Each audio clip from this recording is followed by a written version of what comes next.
Associate sponsor UltraTech cement.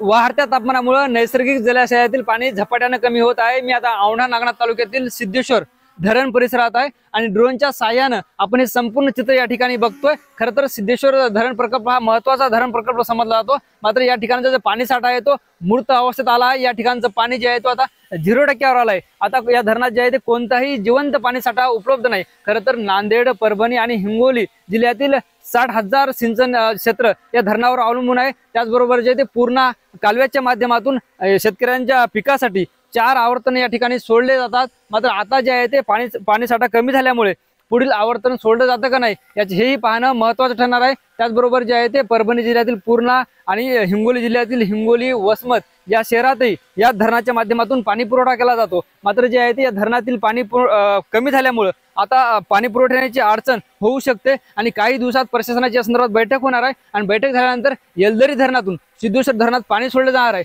आणि सिद्धेश्वर धरणात पाणी सोडल्यानंतर पुढील जे नियोजन आहे ते प्रशासनाच्या वतीने करण्यात येणार आहे। मात्र आता जे पाणी साठा मूर्त अवस्थेत आल्यामुळे शेती पिकालाही मोठा फटका बसण्याची शक्यता वर्तवली जात आहे। Dnyaneshwar Londhe, TV9 Marathi, Siddheshwar, Hingoli. Associate sponsor UltraTech cement.